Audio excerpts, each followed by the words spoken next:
Ese koko leta ya Kinshasa yaba yarahinduye amayeri mu rugamba yanganyemo na AFC M23? Kuki nyuma yo gutakaza imijyi ikomeye ya Goma ndetse na Bukavu, FARDC itigeze itangiza ibitero bikomeye byo kuyisubiza? Ese Kinshasa yaba yarahisemo uburyo buzwi nka war of attrition, no kuvuga kunaniza umwanzi buhoro buhoro aho gushaka kumutsinda vuba? Niba ariko bimeze, ikibazo gikomeye ni iki? Ese ninde uzananirwa mbere hagati ya FARDC ndetse na M23? Muri kiganiro tugiye gusesengura amayeri mashya ashobora kuba ari gukoreshwa na Kinshasa, ibyago n'amahirwe ayarimo, ndetse n'icyo bishobora gusobanura kwazaza y'intambara y'umurasirazuba bwa Repubulika Iharanira Demokarasi ya Kongo. Ni Benga Oziana, iyi ni The Quick Times News, muhaye ikaze.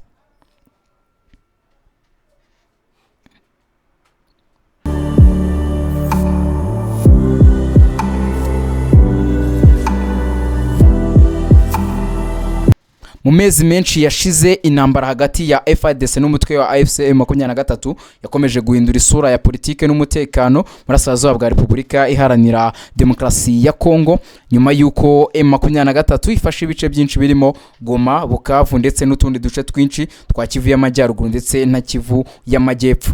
Benshi bari bategereje ko leta y'Kinshasa yatangiza ibitero bikomeye byo kwisubiza utu duce, ariko siko byagenze.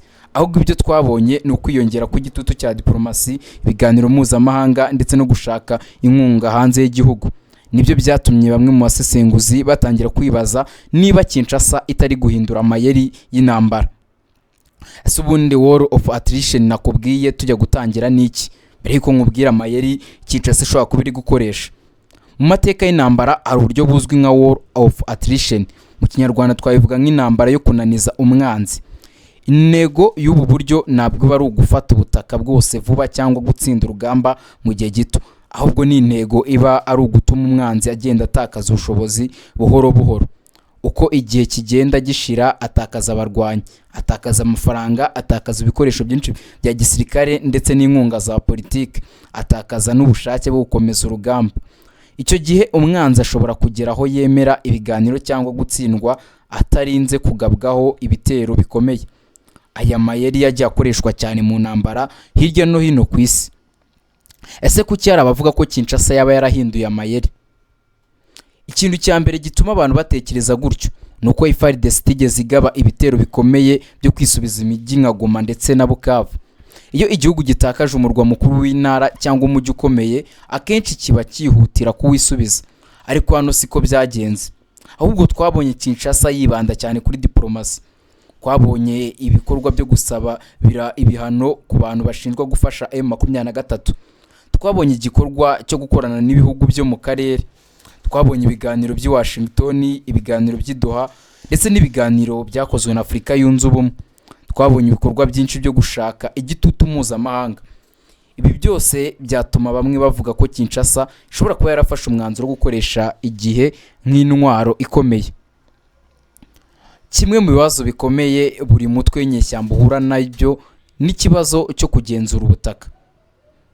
Abantu benshi batekereza ko gufata umujyi ari byo bigoye, ariko mu by'ukuri kugenzura igihe kirekire nibyo birushaho kugorana. Iyo ufashe umujyi nka Goma cyangwa Bukavu, ugomba kurinda abaturage, ugomba kurinda imihanda, imipaka, kurinda ibikorwa remezo, kwishyura abakozi, gukomeza gutanga serivisi, gukemura amakimbirane mu baturage, gukomeza guhemba abarwanyi. Ibi byose bisaba amafaranga menshi. Niyo mpamvu bamwe batekereza ko Kinshasa ishobora kuba yifuza ko M23 yikoreza uwo mutwaro igihe kirekire. Ariko nanone hari ushobora kwibaza uburyo leta ireka ibice nk'uko ikabirekera abarwanyi bo mu mutwe bahanganye. Ese M23 yahura n'izihe nzitizi cyane izihe nzitizi uwe nazo? Nubwo M23 yatsinze intambara nyinshi ku rugamba, hari ibibazo byinshi ikomeza guhura nabyo. Ikibazo cya mbere ni ikibazo cy'umutungo, kugenzura ibice byinshi bisaba amafaranga menshi. Ikibazo cya kabiri ni ikibazo cy'abarwanyi. Uko intambara imara igihe kirekire niko hakenerwa abasirikare benshi. Icya gatatu ni ikibazo cy'umutekano. M23 igomba guhangana n'imitwe myinshi, harimo Wazalendo ikiri mu bice bitandukanye, harimo FDLR, leta n'ubundi y'Kinshasa, igisirikare cyabo FARDC ndetse n'igisirikare cya leta y'u Burundi. Icya kane ni igitutu mpuzamahanga. Ibihugu byinshi bikomeje gusaba ko haboneka igisubizo cya politike. Ibi byose bishobora kugabanya ubushobozi bwa M23 mu gihe kiri imbere. Ariko se FARDC nayo ifite ibibazo? Abasesenguzi benshi bavuga ko ikibazo gikomeye muri aya mayeri ari uko nayo asaba kwihangana gukomeye. Niba ushaka kunaniza umwanzi, nawe ugomba kuba ufite ubushobozi bwo kumara igihe kirekire mu rugamba. Kandi aha niho ikibazo cya FARDC gishobora kugaragara. Hari raporo nyinshi zagiye zigaragaza ibibazo bya ruswa, hari ibibazo by'ibikoresho bya gisirikare, hari ibibazo by'imiyoborere, hari n'ibibazo by'imikoranire hagati ya FARDC ndetse na Wazalendo. Handi hari n'ibibazo by'ubushobozi bwo kugenzura ibikorwa bya gisirikare bya leta ya Kinshasa. Niba ibi bibazo bidakemuwe, intambara ndende ishobora no kunaniza FARDC kurusha uko inaniza M23. Ikindi kintu cy'ingenzi ni uko M23 idasa n'umutwe uri gusenyuka, ahubwo nayo ikomeje kugenda yiyubaka. Ahubwo amakuru atandukanye agaragaza ko iri kugenda yubaka inzego zayo mu duce igenzura. Hashyizweho abayobozi, ibikorwa byo gukusanya imisoro, ibikorwa byo kugenzura ubucuruzi, hari gahunda zo gucunga umutekano, hari na gahunda zo gukemura ibibazo by'abaturage. Abasesenguzi benshi bavuga ko ibi bishobora gutuma M23 irushaho kugira ubushobozi bwo gukomeza kubaka igihe kirekire. Mu yandi magambo, aho kunanizwa n'ubutaka yafashe, ishobora kubukoresha nk'isoko y'umutungo. Naho mu bijyanye diplomasi, niba yahindura intwaro, hari ikindi kintu gikomeye cyane. Diplomasi mu myaka yashize, ibintu byinshi by'intambara zo muri Afurika ntago byarangiriye ku rugamba, byarangiriye ku meza y'ibiganiro. Uyu munsi Qatar iri mu bahuza, Amerika nayo iri mu bahuza. Hari kandi umuryango wa Afurika yunze ubumwe EAC ndetse na SADC, nabyo byakomeje kugira uruhare muri ibi biganiro. Ibi byose byerekana ko impande nyinshi zitangiye kubona ko igisubizo cya gisirikare gusa gishobora kutaba gihagije. Ese Kinshasa irashobora gutsinda cyangwa M23 niza gutsinda iyi ntambara? Iki nicyo kibazo gikomeye. Niba kuko Kinshasa ikoresha uburyo bwa war attrition, itsinzi yayo izaterwa n'ibintu byinshi.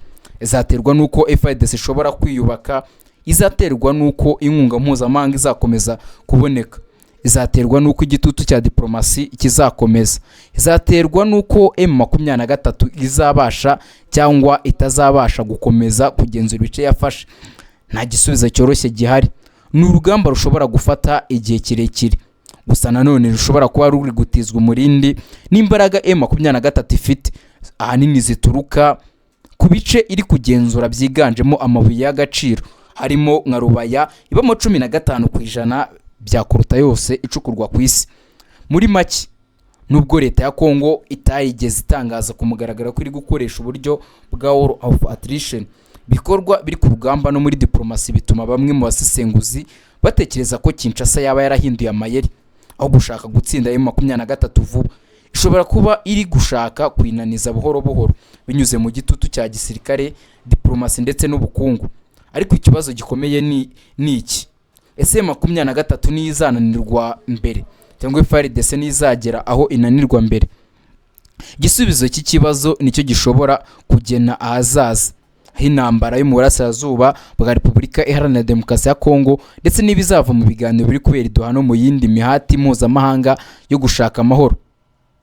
Wowe guma kuri The Quick Times News kugira ngo ukomeze kumenya byinshi kwa hazaza h'iyi ntambara yo mu burasirazuba bwa Repubulika Iharanira Demokarasi ya Kongo. Ndi Benga Oziana, in The Quick Times News. Amahoro n'imigisha Nyagasani atanga bikomeze bane nawe, kandi gahunda zacu zikomeze zikunogere. Turagukunda cyane.